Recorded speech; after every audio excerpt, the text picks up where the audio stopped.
بسم اللہ الرحمن الرحیم۔ السلام علیکم ورحمۃ اللہ وبرکاتہ۔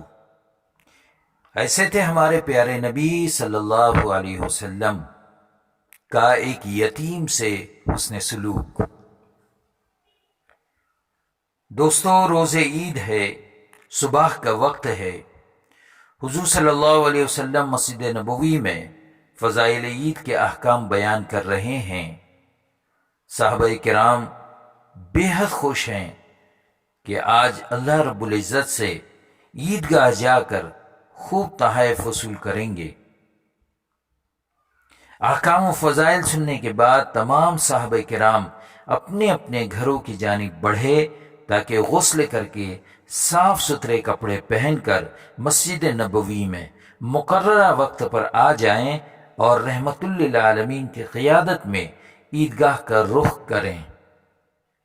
حضور صلی اللہ علیہ وسلم بھی اپنے گھر تشریف لائے تو حسنین کریمین نہا دھو کر خوشبو لگا کر آپ صلی اللہ علیہ وسلم کے انتظار میں بڑی بے قراری سے وقت کاٹ رہے تھے۔ جیوں ہی دہلیز میں آپ صلی اللہ علیہ وسلم نے قدم مبارک رکھا تو خدا کے لاڈلے نبی کے لاڈلے نواسے نانا کہہ کر آپ صلی اللہ علیہ وسلم سے چمٹ گئے۔ آپ صلی اللہ علیہ وسلم نے دونوں کی پیشانیاں چومی اور انہیں اندر لے گئے اور حضرت عائشہ کی گود میں بٹھا دیا اور فرمایا، عائشہ انہیں کھانے کے لیے کچھ دو۔ فراغت غسل کے بعد آپ صلی اللہ علیہ وسلم نے سفید کپڑے زیب تن کیے، خوشبو لگائی۔ اتنے میں مؤذن حضرت بلال رضی اللہ تعالیٰ عنہ نے دروازے پہ دستک دی۔ آپ صلی اللہ علیہ وسلم اور حسنین شہیدین مسجد نبوی میں تشریف لائے۔ سب صحابہ کرام آپ صلی اللہ علیہ وسلم کے انتظار میں تھے۔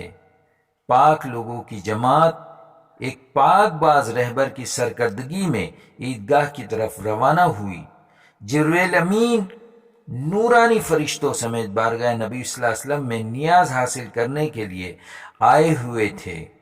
صالح روحیں قطار در قطار راستے کے دونوں طرف اس مقدس قافلے کے استقبال کے لیے بے چین کھڑی تھی۔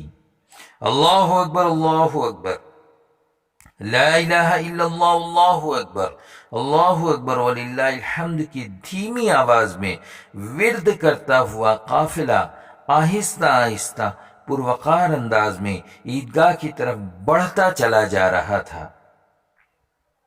عرض مقدس کی یہ نامور ہستیاں عیدگاہ کے قریب پہنچنے ہی والی تھی کہ اچانک رسول اللہ صلی اللہ علیہ وسلم کے کانوں میں کسی کے رونے کی آواز آئی۔ یہ کسی بچے کی آواز معلوم ہوتی تھی جو اس درد اور رقت کے ساتھ رو رہا تھا جس کا اندازہ یتیمی کے ماحول میں پلے ہوئے انسان کو ہی ہو سکتا تھا۔ آپ صلی اللہ علیہ وسلم نے دیکھا کہ دور ایک بچہ سیاہ کپڑوں میں ملبوس ہے۔ وہ جو ہی بچوں کے قہقہے کو سنتا ہے اپنی درد انگیز آواز بلند کرتا ہے۔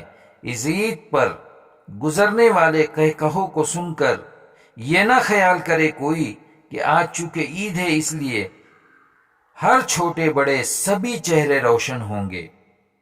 آپ صلی اللہ علیہ وسلم نے اس طرف رخ کیا، کائنات کا رخ تبدیل ہو گیا۔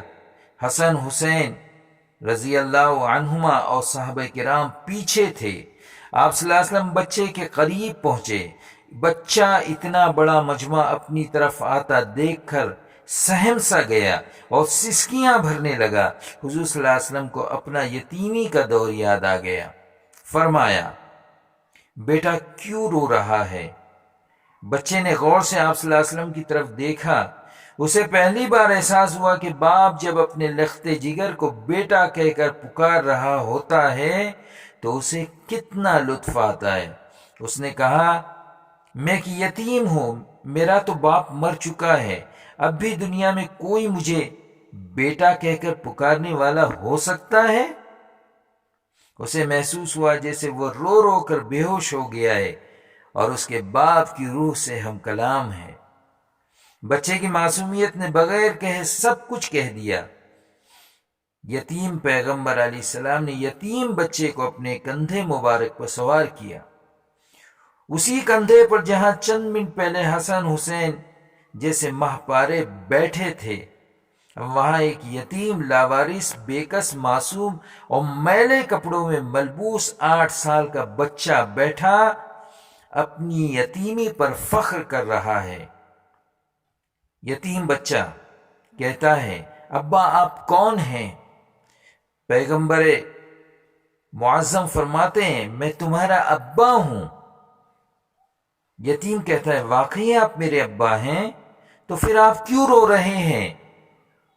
پیغمبر علیہ السلام فرماتے ہیں، اس لیے کہ تم پتہ نہیں کتنی دیر سے رو رہے تھے۔